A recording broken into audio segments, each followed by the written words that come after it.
Association for Malawi's Development, our billion-dollar plan. Malawi is located in sub-Saharan Africa, neighboring the countries of Zambia, Mozambique, and Tanzania, and has a lake running along almost its entire east border.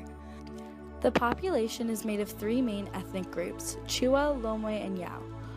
While there are still many native languages spoken throughout the country, English is the official language and Chichewa is common.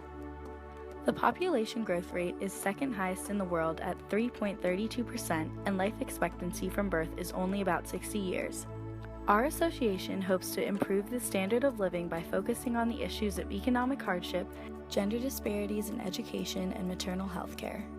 Currently, Malawi is facing a food crisis. Due to severe floods and drought that ruined this year's harvest, it is estimated 2.8 million people will face hunger. In addition, Malawi's economy is mostly agricultural. The food crisis also caused issues of inflation while wages remained low. In Malawi, there's a large issue of gender inequality in relation to education as well. 73% of the male population is literate, while only 58.6% of the female population is. More and more girls are dropping out of school to marry and work at home. Finally, we plan to improve maternal health care. The country has one of the highest maternal mortality rates in the world. For every 100,000 live births, 634 women die. Pregnancy is such a dangerous time in a Malawian woman's life that it is considered unlucky to tell people about it. Agriculture. The budget allotted for Malawi's agriculture in order to improve the country's economic status is $250 million. Malawi's economy is highly dependent of its agriculture. The main staple crops are corn, tobacco, tea, and fish. Although the land is plentiful, only 1/3 of it is suitable for cultivation because of mountains, forests, and rough pastures. As the agriculture is central to the economy and national life, it occupies 86% of the workforce, making up 38% of its GDP and 90% of its exports. In order to create a more sustainable agricultural-based economy, we have chosen to invest $100 million in agricultural development programs intended to recruit and educate new farmers on more effective farming methods and expansion in choice of produce. Also, we plan to invest $150 million in aquaponics and fish farming in order to help salvage the fish industry. The way that an aquaponics system works is that fish will produce waste, which contains microbes and worms that convert waste to fertilizer for plants, and the plants filter the water that goes directly back to the fish. Fish farming, also known as aquaculture, is the process of raising fish in an enclosed area for use in the fishing industry. The money invested in the developmental agricultural programs is to be able to recruit new farmers and educate them on different farming methods such as aquaponics and fish farming.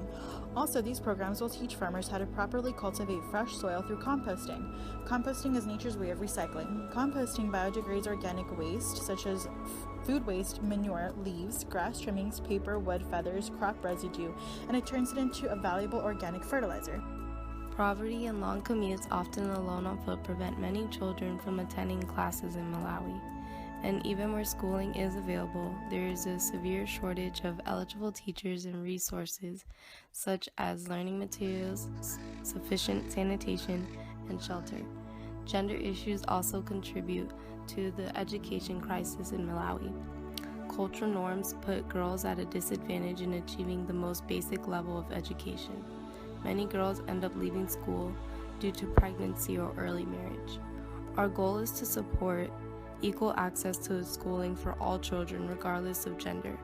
We plan to spend $350 million on building and renovating primary and secondary schools throughout the country, promoting gender-balanced education by providing scholarships and scholastic materials to children in need. We have decided to give a total of $400 million to help solve the problems in the country related to maternal health care.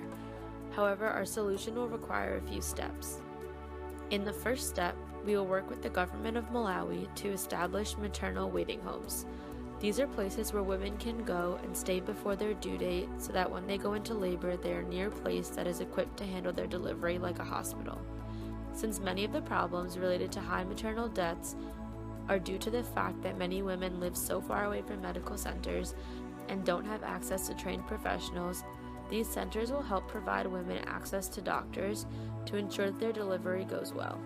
These centers will have beds to hold up to 40 women, and will be staffed with trained professionals who can take care of these women in the time leading up to them giving birth. Each of these maternal waiting homes will cost about $70,000 to $80,000, and with the resources we have, we should be able to build a great number of these homes to help reduce the high maternal mortality rate in the country. The second part of our plan will be to train the women that come to these centers in basic skills to bring back to their villages. These women will learn how to take care of themselves and how to respond if there is a problem during pregnancy. Once they learn these skills, they can then go back to their villages and teach other women, which can help in educating women about how to take care of themselves.